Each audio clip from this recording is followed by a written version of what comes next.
Cumprimentamos a todos com a paz do Senhor. Estamos aqui reunidos para a gravação de mais uma videoaula que tem o propósito de servir aos professores da Escola Bíblica Dominical como suporte, como apoio, como subsídio.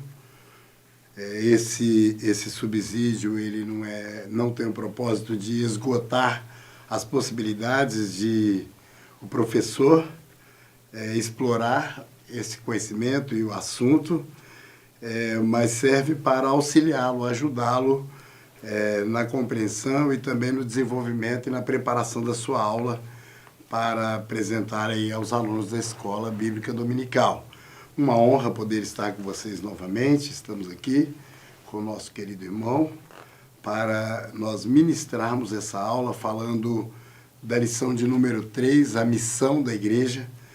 Essa lição em que nós estamos tratando nesse segundo trimestre sobre a igreja local, o lugar de crescimento e serviço, sendo essa a temática. Nós vamos falar hoje, então, mais especificamente sobre a missão da igreja. Já bem como colocado, como o comentarista da lição, pastor Micaías, a lição está dividida em 3 etapas, sendo essa primeira etapa, as 3 primeiras lições, vieram com o propósito de abordar a igreja no seu sentido universal, e essa então, é a terceira e última lição, tratando da igreja, como diz ele lá, a igreja com o I maiúsculo, né? Que vai abordar aí esse papel global da igreja, né? Servindo a um Deus global, uma igreja global, cumprindo a sua missão, cumprindo o seu papel. Os textos bíblicos mencionados estão em Efésios capítulo 1, do versículo 3 ao 6, Atos 2, 46 e 47, Mateus 28, do 18 ao 20. Vamos só nos ater aqui à leitura do texto-chave, que diz: "Ide, portanto, fazei discípulos de todas as nações, batizando-os em nome do Pai, e do Filho e do Espírito Santo." Está em Mateus, capítulo 28, versículo 19. E também está aqui o "para refletir", que diz que a missão da igreja se desdobra em 3 aspectos: adoração, comunhão e evangelização.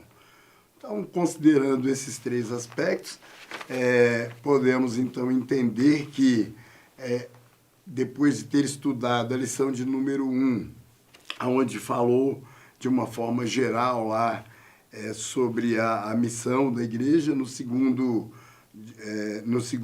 segunda lição veio a definição do que é a igreja, quem é esse povo de Deus, né?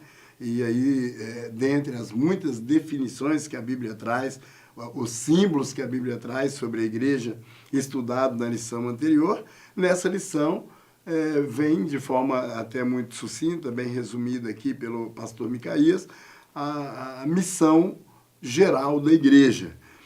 E ele começa então falando sobre um dos aspectos que como lido aqui no "para refletir", a adoração ou a glorificação a Deus. Queria pedir ao nosso irmão então para poder fazer a sua abordagem, o que o irmão tem a falar a respeito desse primeiro tópico, falando sobre a missão da igreja. Meus irmãos, a paz do Senhor Jesus. Primeiramente, eu quero começar trazendo algumas definições da palavra adoração. No grego, nós temos 2 palavras para adoração: proskinel e latreia. A palavra proskinel, nós encontramos ela ali no texto de João 4:24, a qual Jesus Cristo fala que o Pai procura aqueles que adorem em espírito e em verdade, né? Então ali está proskinetai. Se nós pegarmos um dicionário grego, isso proskinel pode significar prostrar-se, adorar. Quando nós vamos lá para o texto de Apocalipse, capítulo 4, versículo 10, nós vemos que os 24 anciões, eles se prostravam diante de Deus e o adoravam.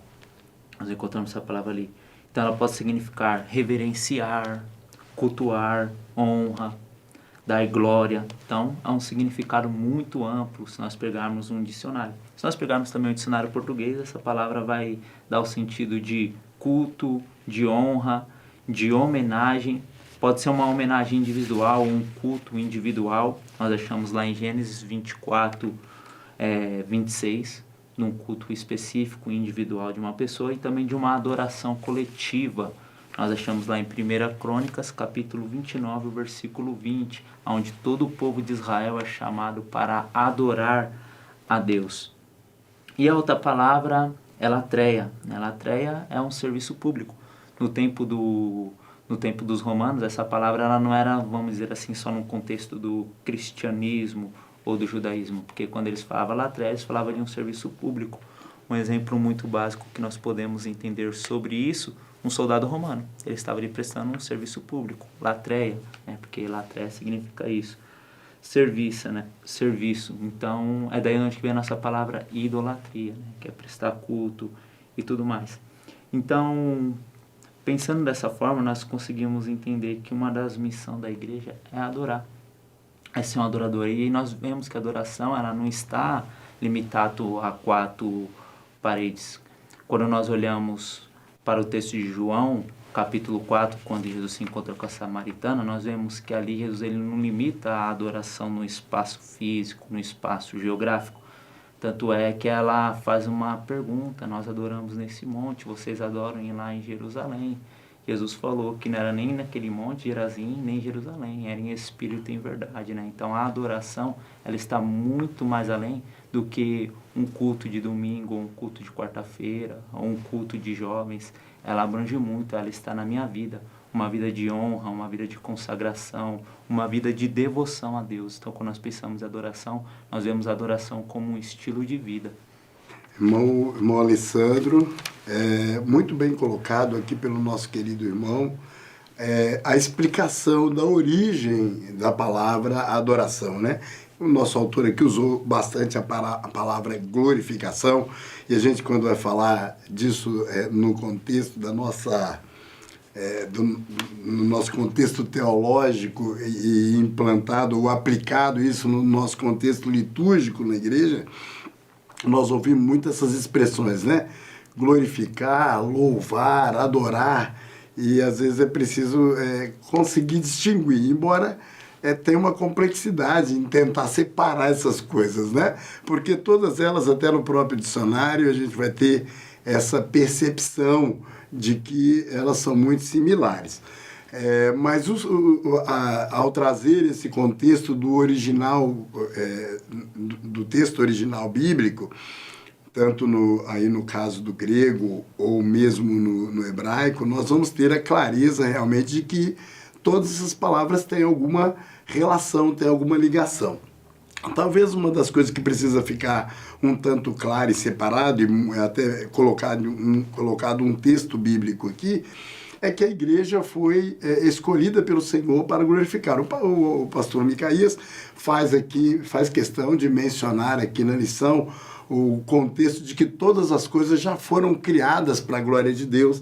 Ele menciona lá Romanos capítulo 1, em que até a própria natureza foi construída, foi feita para glorificar a Deus. Esse era o propósito que Deus fez todas as coisas. Nós, individualmente, o ser humano, quando Deus põe Adão e Eva lá no jardim, os coloca também para o propósito da adoração, para que o seu nome fosse glorificado, O propósito aí é que tudo aquilo que foi criado por Deus o glorificasse. E não fica de fora a igreja. Ele faz questão de mencionar em Efésios capítulo 1, versículo 4 e versículo 5, em que o Senhor coloca a igreja nessa condição honrosa de poder ser feita para glorificar o nome do Senhor. E o importante disso é a igreja, então, entender esse seu papel, no sentido de curvar-se, como o irmão bem colocou, prostrar-se, inclinar-se. Dentro de um contexto judaico, não há adoração sem movimento, essa palavra eles levam muito ao pé da letra, no sentido de que a necessidade de dobrar-se, de prostrar-se, fosse de joelho, fosse inclinado, ele precisa fazer um aceno a Deus, mostrando que ele é Senhor e ele está se colocando numa condição de servo, daquele que está prestando culto, prestando homenagem, está celebrando. Então a primeira grande missão da igreja é a celebração a Deus, é a glorificação, a adoração a Deus. Então é importante ter esse contexto. Claro, quando nós vamos trazer isso para o contexto litúrgico da igreja, né, nós começamos a observar como que a igreja realiza, exercita, pratica tudo isso, né? E aí virão sempre muitas respostas. A adoração é um estilo de vida, né? E como então eu adoro a Deus como estilo de vida, né? Deus precisa ser glorificado pelos seus atos. Nós ouvimos muito isso, às vezes até nas pregações, né? Deus está sendo glorificado pelos seus atos, né? Como que alguém pode estar glorificando a Deus?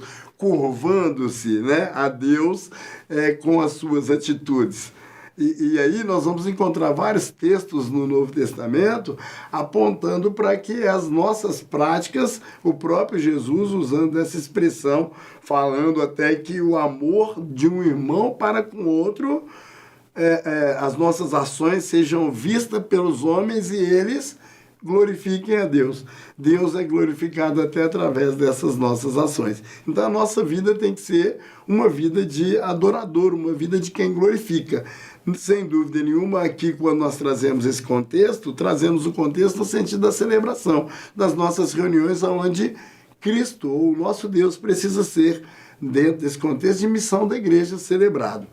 Todas as nossas reuniões têm esse propósito, seja uma reunião de oração, seja uma reunião no lar, seja uma reunião congregacional. O propósito é que o Senhor seja glorificado. E glorificar aqui é reconhecê-lo pelo que ele é. Nem sempre tem o sentido, talvez, no ato da glorificação, de reconhecê-lo só pelo que ele faz. Às vezes tem muito esse comportamento nosso como humanos de querer honrar a Deus ou fazer algo para Deus só pelo que ele faz. Mas é imprescindível que observemos essa importância de que ele tem que ser glorificado nas nossas ações pelo que ele é. Ele é Deus, ele é o Todo-Poderoso, né? Ele criou todas as coisas e nós fomos criados, fomos feitos para a sua glória. Então as nossas ações, o ser humano tem que ter esse entendimento, esse reconhecimento de que ele precisa ser glorificado, indiferente de a nossa vida estar boa ou ruim, indiferente da gente ter levantado de bom ou de mau humor, indiferente das coisas estarem correndo muito bem ou parecendo que as coisas estão dando mal. Deus precisa ser glorificado por nossa vida. Deus precisa ser adorado pelas nossas ações num ato de gratidão, de agradecimento, né? E aí agradecer é sempre por algo feito, por algo recebido.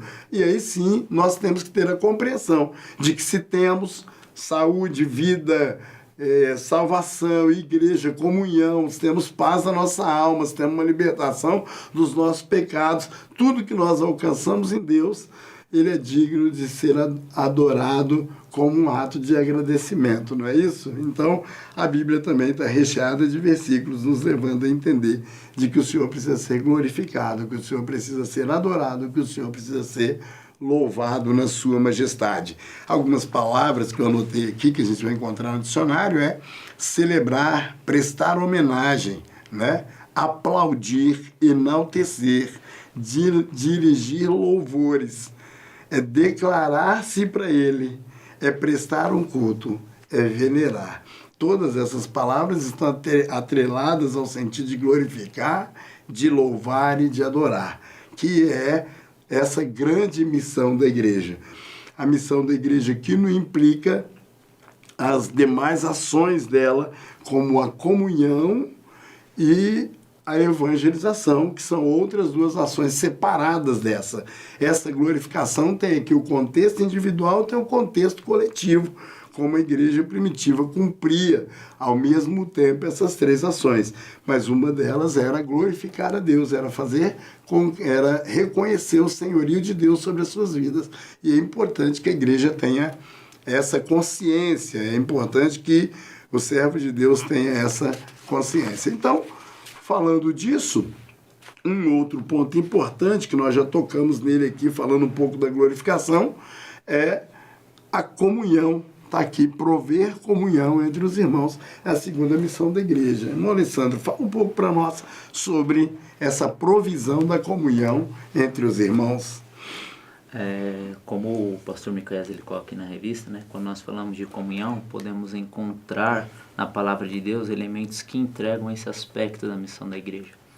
E eu fui dar uma olhada novamente em alguns termos grego. Essa palavra comunhão no grego ela é koinonia. Mas nós encontramos ela praticamente no Novo Testamento todo, né? E koinonia é compartilhar, é relacionamento íntimo, é ter participação, é generosidade. Eu gostaria de ler alguns textos aqui para nós poder pensar um pouco sobre isso. 1 Coríntios capítulo 1, versículo 9, nós vamos encontrar essa palavra aí no sentido de viver com Jesus, né? Fiel é Deus, pelo que foste chamado para a comunhão de seu Filho Jesus Cristo, nosso Senhor. Né? Então, quando nós vemos aqui comunhão e esses aspectos que entregam, ou seja, dessa vida, esse relacionamento íntimo que nós temos com Jesus Cristo. Nós também podemos encontrar essa palavra como serviço, lá em Filipenses, capítulo 1, versículo 5. Pela vossa cooperação no Evangelho, desde o primeiro dia até agora. Então, aqui Paulo está, vamos dizer assim, reconhecendo o trabalho da igreja de Filipos, ou seja, a cooperação. Desde quando eles foram chamados, eles estavam servindo a Deus. Então, quando nós entendemos essa palavra comunhão, ela dá esse sentido da nossa cooperação, dessa nossa vivência, desse nosso serviço prestado ao reino de Deus. Mas também nós encontramos lá em Hebreus 2,14, um texto que eu fiquei meditando quando eu estava estudando, e eu falei, pensando comigo, refletindo, conversando com Deus. É um texto muito interessante, foi até usado no trimestre passado, um dos textos para poder trabalhar sobre a dupla natureza de Jesus Cristo, que é Hebreus capítulo 2, versículo 14, que está escrito: E visto como os filhos participam da carne e do sangue, também ele participou das mesmas coisas, para que pela morte aniquilasse o que tinha o império. Isso ou seja, essa participação, esse compartilhamento. Jesus ele fez essa participação, ele teve essa natureza humana, e quando nós olhamos isso, nós entendemos essa compartilhação também entre os irmãos, que nós compartilhamos as mesmas dores, das mesmas aflições, dos mesmos sentimentos. Tudo isso dá o sentido de comunhão. Também generosidade, é um texto que está lá em 1 Timóteo. Comunhão também denota generosidade. 1 Timóteo, capítulo 6, versículo 18, é muito interessante. Que façam bem, enriqueçam em boas obras, repartam de boa mente e sejam comunicáveis, né? Essa é uma orientação de Paulo. Então aqui também nós encontramos esse sentido de comunhão, essa generosidade, essas boas obras, essa partilha entre os irmãos. E o texto clássico, que é o texto lá de Atos 2, 44, 45, né? Nós encontramos também essa palavra comunhão ali, que está escrita assim, né? E todos os que criam estavam juntos e tinham tudo em comum, e vendiam as suas propriedades e fazendas e repartiam com todos, segundo cada um havia de mister, né? Então, comunhão dá esse sentido, né? De compartilhar dessa vivência, de participar das mesmas dificuldades. Então, quando nós falamos que nós somos igreja, nós vivemos em comunhão, ou seja, eu participo dos momentos bons, dos momentos ruins, eu estou ali para ajudar, eu estou ali também para ser generoso, não só para aqueles que são da nossa comunidade de fé, mas para aqueles que estão também do lado de fora. Tudo isso é uma comunhão que nós precisamos viver. Isso faz parte da missão da igreja. Nós olhamos também nesse sentido de participação e de serviço no reino. Então esse termo é um termo muito abrangente, que também nós entramos aqui, fazemos um link com o discipulado, né? O discipulado, eu gosto de chamar que é uma eterna comunhão. Por que é uma eterna comunhão? Porque nós vamos começar aqui e vamos ter comunhão lá no céu, né? Então ele começa com a conversão, ele faz uma diferenciação de discipulado para a classe de batismo, né? Classe de batismo é uma coisa, mas discipulado é outro. Ele começa bem fraquinho, vamos ali com leite, depois vai engrossando e você vai recebendo um ensinamento mais forte, vai sendo acompanhado, vai sendo instruído e crescendo na fé. Então tudo isso é comunhão, essa vivência. Lá na nossa congregação, nós temos uma classe lá que nós chamamos de Ensinando a Palavra, que é uma classe de discipulado. Então nós sempre temos esses momentos, manda mensagem um para o outro, conversamos com outros, expomos as necessidades. Às vezes nós estamos ali para trabalhar com algo voltado para a necessidade dele, e às vezes acaba surgindo outro. Então nós vivemos em comunhão, nós começamos a ter um relacionamento e hoje nós podemos dizer que nós somos irmãos em Cristo Jesus, somos amigos, somos verdadeiramente uma família, porque essa comunhão ela é gerada em nós pelo Espírito Santo de Deus. Muito bem, meu querido. Muito bem colocado a definição aí da palavra comunhão, né? E quando nós estamos falando de comunhão, essa nos remete de fato a esse contexto da convivência da igreja. O que entrelaça aí esta unidade. O pastor Micaías traz aí 2 pontos que apontam para a comunhão, como o irmão colocou já no final, a questão do discipulado, mas ele aponta que o amor como a base disso tudo. E quando nós vamos olhar os evangelhos, o próprio ensino de Jesus é pautado nessa palavra, né? Pautado nesse conceito, não num conceito teórico do amor, mas no conceito prático da convivência, né? Ele diz isso aos próprios discípulos, que eles seriam chamados de seus discípulos se eles amassem uns aos outros. A condição de ser discípulo era amar uns aos outros. Olha que o peso que o Senhor deu ao amor, né? Não dá para poder você dizer que é discípulo de Jesus se você não ama o próximo. E aí 2 textos que foram colocados aí na lição, João capítulo 13 e o versículo 34, e 1 João capítulo 4, o versículo 7 e o versículo 8. Nesses 2 textos, João vai falar de como o Senhor pautou o amor como um mandamento, como uma ordenança, né? Você não tem a prerrogativa de não amar para que haja comunhão. E quando nós olhamos vamos analisar esse contexto do amar aqui, é um amor abnegado, né? É um amor onde você tem que se dar pelo próximo. Aliás, vem essa definição também aí dentro da lição, que é o amor de ter a condição de oferecer a sua vida pelo outro. Parece um desafio muito grande, e é claro que esse amor é só quando o próprio Jesus deixa claro. Esse amor, o apóstolo Paulo escrevendo sobre ele, fala que Deus derramou ele nos nossos corações. Se não houver de fato um derramamento desse amor, é impossível que o pratiquemos.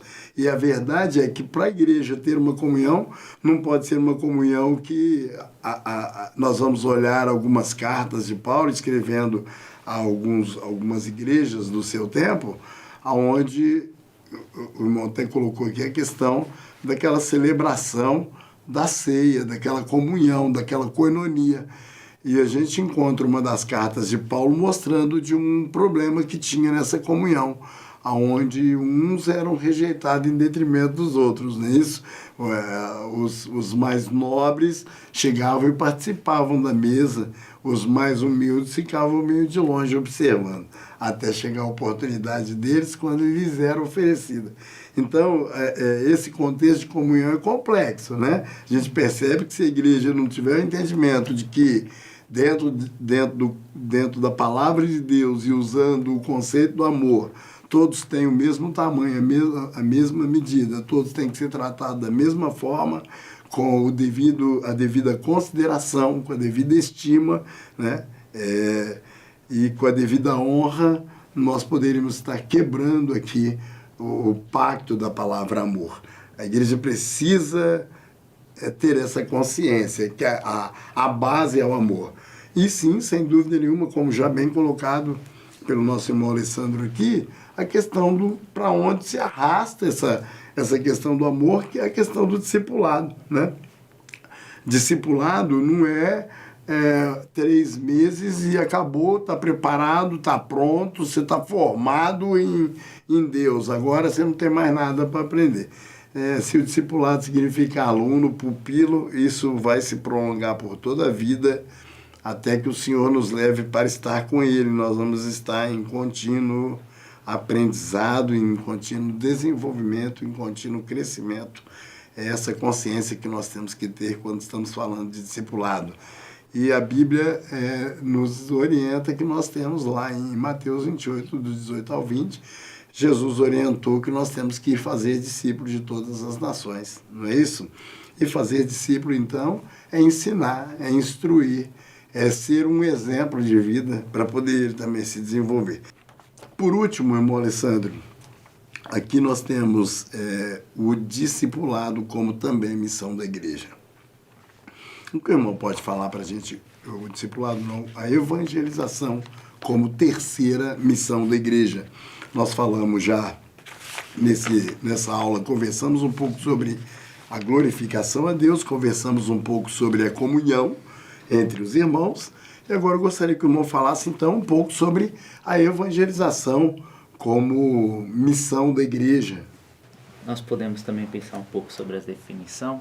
O pastor Micaías, ele até coloca, acho que é na aula 1, um pouco sobre algumas definições de missão. É claro, se nós pegarmos um dicionário ou um livro de missão, vai ter muitas definições. Inclusive aquele livro lá, Irresistível Chamado, que foi lançado aqui do SEAC, né?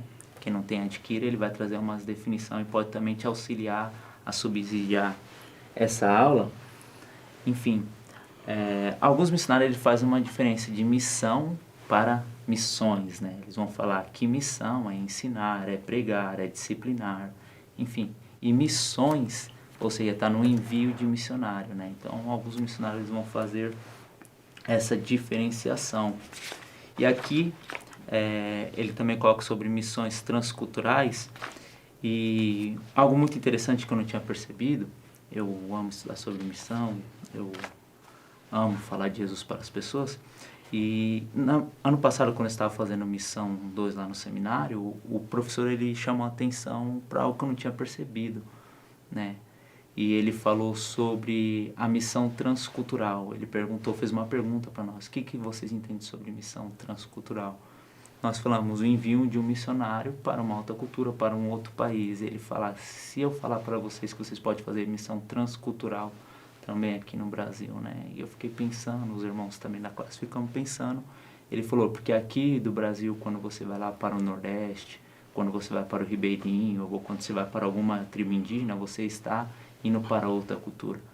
Então há essa missão transcultural também aqui no nosso país, né? E isso me fez pensar muito sobre esse assunto, né? Eu fiquei pensando, falei, é verdade, né? Porque se nós não entendemos como aqueles povos se comportam, nós não vamos conseguir trazer uma mensagem compatível que alcance os corações dele, né? O missionário ele faz isso, primeiro ele olha, ele analisa, para depois ele começar a trabalhar.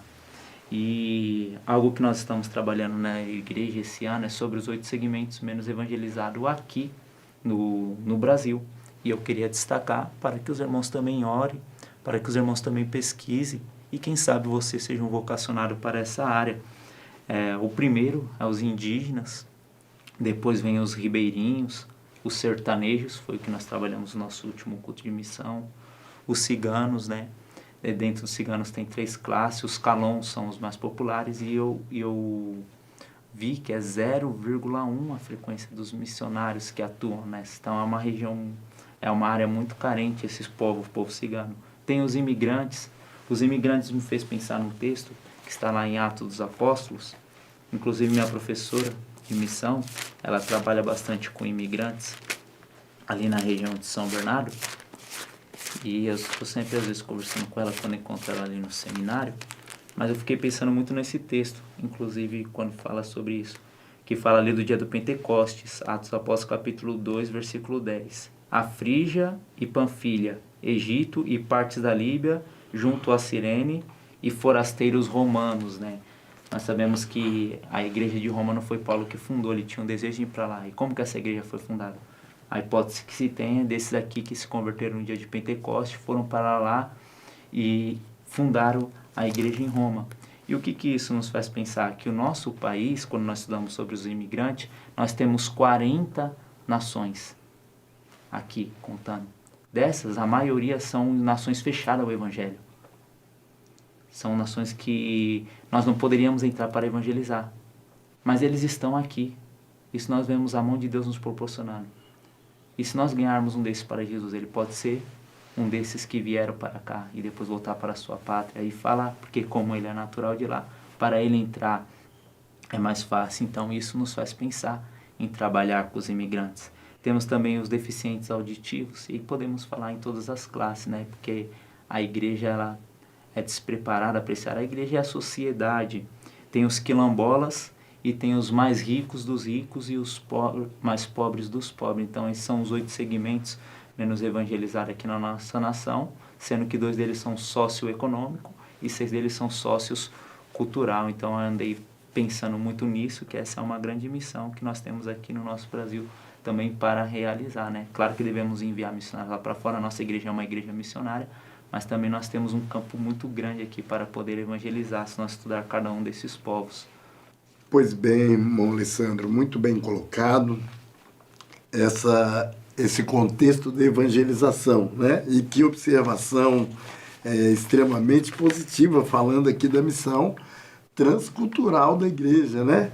Louvamos a Deus, porque somos uma igreja missionária, assim, né? Como o irmão bem colocou, temos o privilégio de ter aqui o Centro Avançado de Crescimento, já com o envio de muitos missionários a muitas nações, com uma consequência positiva de muitas pessoas terem aceitado o Senhor como Salvador em diversas nações. E, sem dúvida nenhuma, a igreja local, como ela é o tema desse trimestre, tem um papel fundamental, né, nesse sentido do investimento na obra missionária, seja ele intercessório e seja ele financeiro. Mas isso não a desobriga, em hipótese alguma, de, no cumprimento da sua missão, deixar de fazer a missão local, deixar de evangelizar a sua região, onde ela está plantada. Uma igreja ela só pode ter relevância e ela só tem importância se aonde ela estiver, ela atuar ou ela for importante ou relevante para a comunidade a qual ela está inserida. Senão ela perde o sentido de igreja, não é isso? Porque a igreja tem que estar cumprindo pelo menos esses 3 propósitos, os 3 propósitos ou essa sua missão, né? Bem colocado por você, diferenciação aí de missão e missões, que quando nós falamos em missões, vem sempre à mente das pessoas ou dos irmãos, de um modo geral, vem a palavra da missão transcultural, vem logo à mente a questão de pensar no contexto do envio de missionários para o campo, né? Claro que missão dá esse sentido de enviado, porque o sentido da palavra é esse, né? A missão é um papel que alguém recebe. Nós recebemos, de alguma forma, uma missão de Deus como igreja para poder cumprir essa missão aqui na Terra. E essa missão é cumprir os propósitos eternos de Deus. Quais são os propósitos eternos de Deus? Primeiro é que Ele seja glorificado. Segundo é que haja comunhão entre o povo de Deus na face da terra.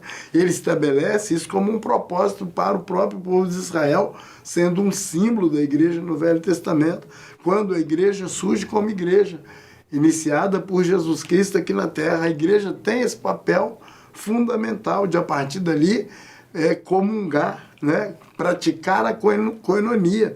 Aliás, a força da igreja nos seus tempos primórdios era exatamente a comunhão, né? Tempos de perseguição, tempos de servir a Deus com muita dificuldade em função da luta contra o próprio império, da perseguição terrível contra a igreja, mas a coinonia deu força à igreja e fez com que ela evangelizasse o mundo da sua época, né? Todos aqueles, em função da comunhão, conseguiram cumprir a sua missão evangelizadora também.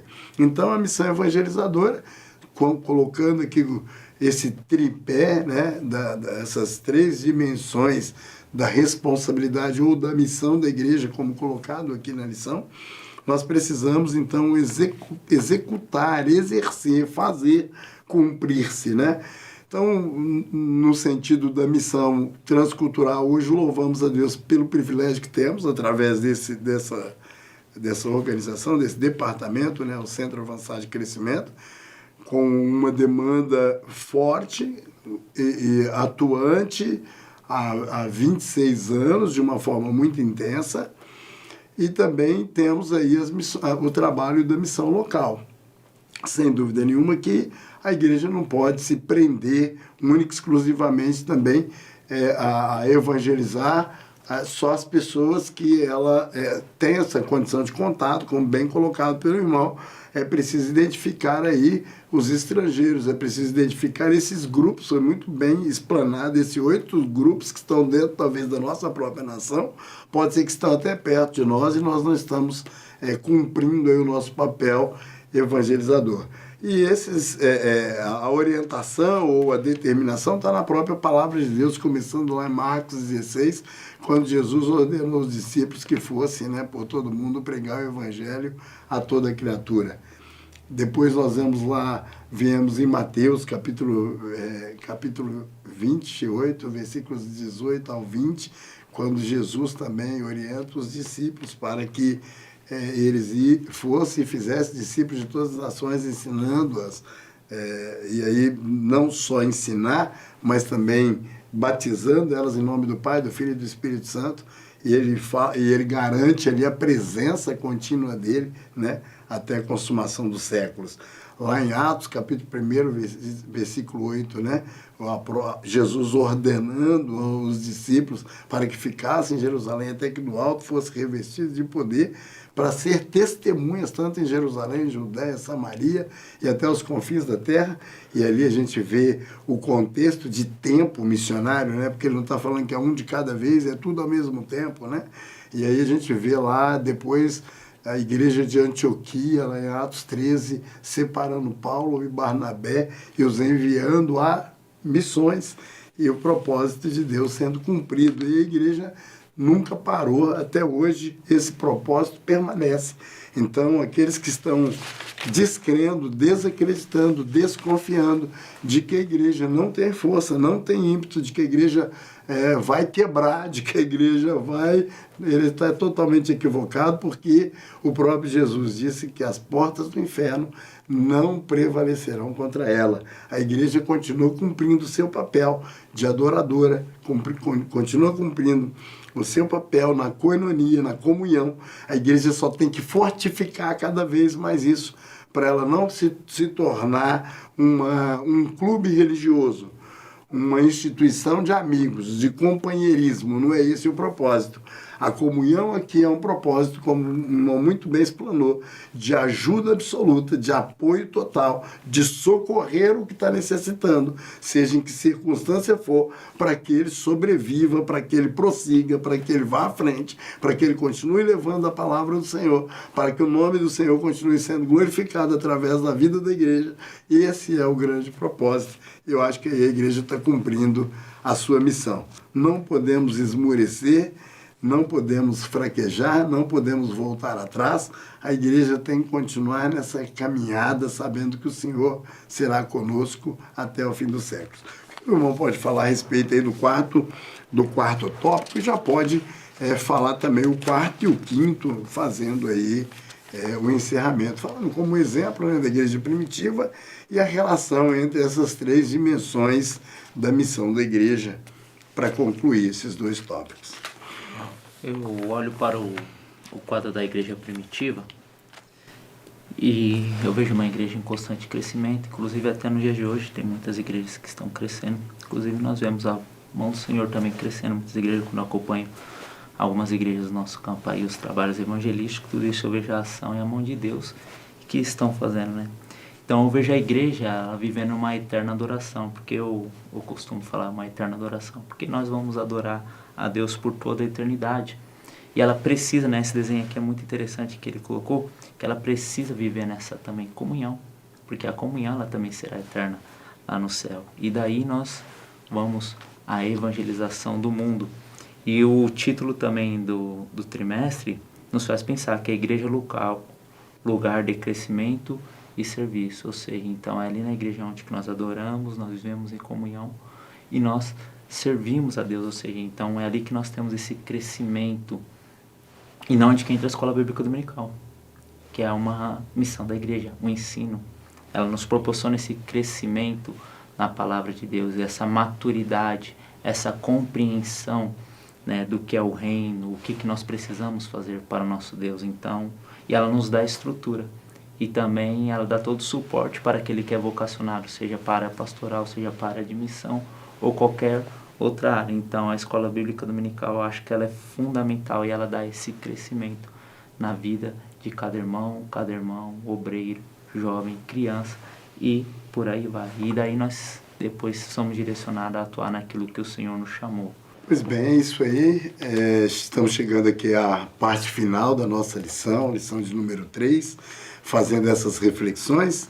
E como o pastor Micaías, comentarista desse trimestre, foi colocado aí pontos para que a igreja em grupo reflita sobre isso que está sendo discutido. E um dos pontos que ele coloca aqui é para nós pensarmos sobre as nossas diversas atividades da igreja, né? O que a gente tem percebido muito, às vezes, é o acúmulo de atividades que, às vezes, dão poucos resultados, porque ela perde o cumprimento de propósitos, né? Aqui nós falamos de um tripé muito importante que a igreja precisa cumprir, e é importante perceber se de repente a igreja não está lá carregada de atividades que não estão dando resultado. Deus está sendo adorado e glorificado?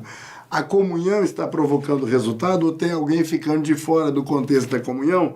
As pessoas estão sendo evangelizadas, conduzidas ao conhecimento da palavra de Deus, convertendo-se a Cristo, confessando o Senhor como Salvador, sendo levadas através do discipulado, e o discipulado aqui não no contexto de dar uma revistinha, uma aula, mas no contexto de uma igreja abraçar um novo convertido, cuidar dele, acompanhar ele e levá-lo até o momento, até o tanque batismal e continuar desenvolvendo a sua fé.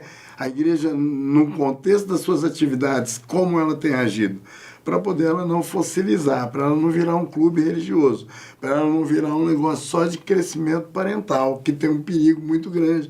A igreja precisa ter a consciência do desenvolvimento, de busca dos perdidos, de busca daqueles que mais precisam da salvação, né? Falando dos pobres, dos mais pobres, né? Como colocado pelo irmão. Nós temos um contexto aqui de muitas das nossas congregações, como, por exemplo, a igreja que eu estou, que são igrejas inseridas, né, dentro das comunidades, dentro das periferias daqui da cidade, e que precisam, há uma necessidade muito intensa de um evangelismo muito mais aproximado, de um acompanhamento, né, da igreja bem próximo das pessoas, para que elas possam conhecer o Senhor de fato, para que elas possam ter acesso a uma igreja que a recebe, que é uma igreja que a apoia para ela desenvolver a sua fé, né? E aí ele faz uma pergunta no final: por que fazemos o que fazemos como igreja? Somos dirigidos pela missão ou pela tradição? Essa pergunta é uma pergunta para cada um refletir, né? Às vezes nós chegamos a um ponto em que a igreja vira um mero sistema religioso. É uma prática só de religião. Eu já fui e fiz minha parte, está pago, né?